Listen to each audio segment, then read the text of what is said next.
Welcome to The Explainer. Today, we're diving into what has to be one of the most fascinating and honestly most tragic ironies in all of human history: Rome's ultimate tragedy of success. We're going to look at how this relatively small city-state managed to completely dominate the Mediterranean, but in doing so, basically unleashed the exact forces that would tear its own society apart from the inside. It's a wild story full of incredible military discipline, massive cultural collisions, and some truly catastrophic economic fallout. So here's the central mystery we're going to unravel today. How exactly did absolute, overwhelming military victory trigger such a devastating domestic collapse? I mean, we usually think of winning wars as a purely positive outcome for the victor, right? But for the Roman Republic, it's like every single new province they conquered and every enemy they crushed just planted another seed for their own ultimate destruction. Let's see exactly how that happened. All right, let's jump straight into Act 1, the engine of empire. Before the rot really set in, Rome was this highly adaptable, just utterly relentless machine that slowly but surely swallowed up the Mediterranean world. You know the modern word imperialism? Well, it actually comes straight from this Latin term right here, imperium. And for the Romans, this wasn't just some vague philosophical concept. It was a very specific, hard-nosed legal and martial authority. It was literally the power to compel obedience, to command, and to punish. Getting a feel for this aggressive, deeply authoritative mindset is absolutely crucial if we want to understand what drove their constant, restless expansion. Now, you might be wondering, why expand so aggressively in the first place? Well, historians usually point to three main drivers. First up is security. Rome existed in a pretty hostile neighborhood, and they launched a lot of preemptive strikes because they truly, genuinely believed they were fighting defensive wars just to protect themselves. Second, financial benefit.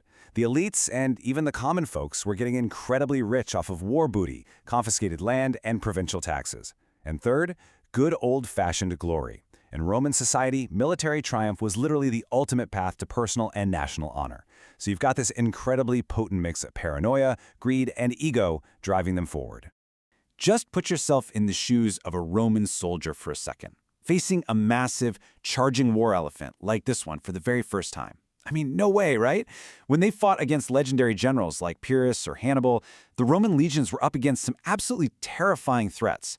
But the thing that made Rome so successful wasn't just their tactical flexibility, fighting in those maneuverable little units with their specialized gear. It was their sheer, mind-boggling stubbornness. They'd figure out how to lay spike traps for these giant beasts and just adapt to whatever crazy tactic the enemy threw at them. But man, that stubbornness came with a terrifying human cost. Get this, during the First Punic War against Carthage, Rome lost an estimated 250,000 men. That is a staggering number. They also lost more than 500 warships, but the crucial takeaway here is that they simply refused to stop fighting. When they realized Carthage had a better navy, they didn't just throw in the towel, they literally built a navy from scratch, invented this crazy spiked boarding bridge to physically snare enemy ships, and just kept throwing money and lives at the problem for an entire generation until they finally won. And that relentless, unstoppable drive culminated in 146 BC. After a century of these epic, world-shaking clashes, talking Hannibal's shocking march over the Alps into Italy and Scipio's daring counter-invasion of Africa, Rome finally and absolutely annihilated Carthage. They destroyed the city entirely and turned its territory into a Roman province. The game had completely changed. They weren't just a regional power in Italy anymore. They were the masters of a massive, overseas territorial empire. Moving right along, let's explore the Greek connection, a tragic diplomatic misunderstanding. So Rome isn't just pushing west, they're also expanding east into the Greek world, and this sets up a totally tragic clash of cultures. Back in 1906 BC, a Roman general actually proclaimed the freedom of the Greeks, and the Greeks naturally were thrilled. To them, freedom meant literal independence, managing their own politics without anyone looking over their shoulder. But the Romans? They operated on a strict patron-client system. To Rome, this freedom was a favor they were granting. Rome was the patron, Greece was the client, and clients owe their patrons respect and obedience. When the Greeks didn't play along with that dynamic, Rome saw it as outright betrayal. That misunderstanding sparked decades of bloody conflict, ending with Rome completely subjugating Greece. But here's the wild part. Even though Rome conquered Greece militarily, Greece actually conquered Rome culturally. Check out this carving of an actor with theatrical masks. Roman art, architecture, theater, they all started heavily borrowing from Greek models. Actually, the very first piece of Roman literature ever written in Latin was an adaptation of Homer's Odyssey, and it was written by a Greek captive. Rome basically created this vibrant hybrid culture, totally blending foreign ideas with their own familiar traditions. Now, you can probably guess that not everyone in Rome was exactly thrilled about this cultural mashup.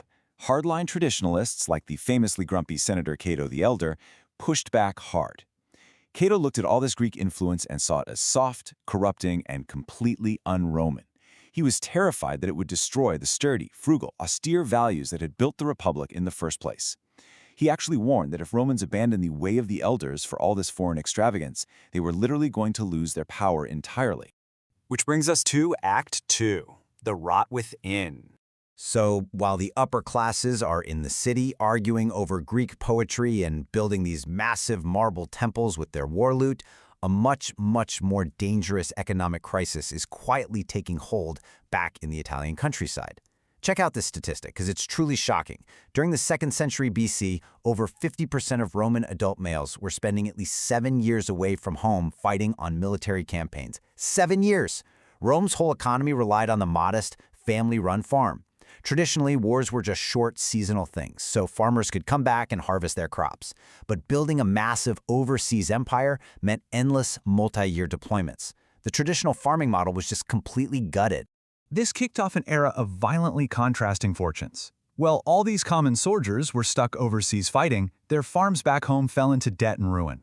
Meanwhile, the wealthy elite, who were getting filthy rich from war plunder, swooped right in. They bought up all those bankrupt family plots for pennies on the dollar, illegally seized public lands, and merged them into these massive, insanely profitable megafarms called latifundia. And the kicker? Instead of hiring out-of-work Romans to farm them, they just used the endless supply of war captives as slave labor. To really grasp the human cost of all this, we have to look at the story of Consul Regulus. This guy was a victorious Roman commander leading troops in Africa, but he actually had to write to the Senate begging them to replace him. Why? Because the manager of his small family farm back home had died, a hired hand stole all his equipment, and his wife and kids were literally facing starvation.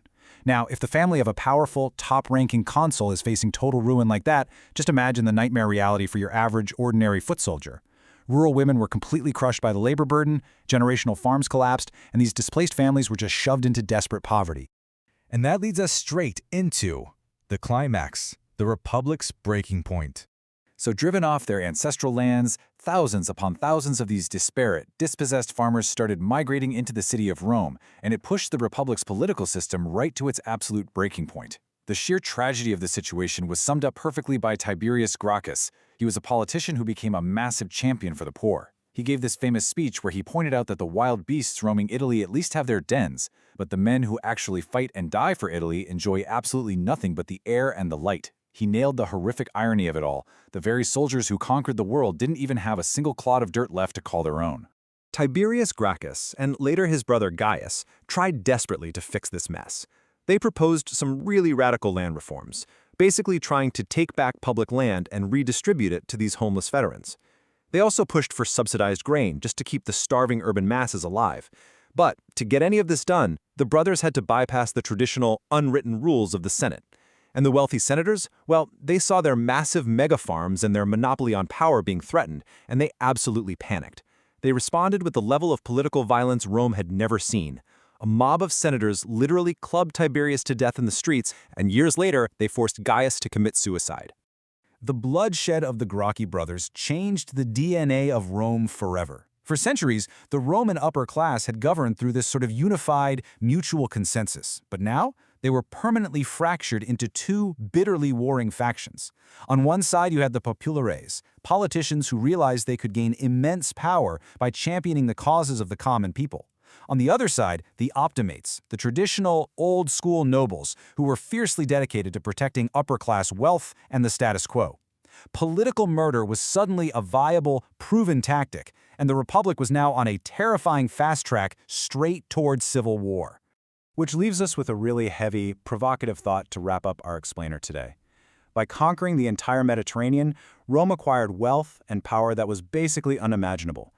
But in the process, they utterly destroyed the very citizen farmers who shed the blood to build that empire in the first place.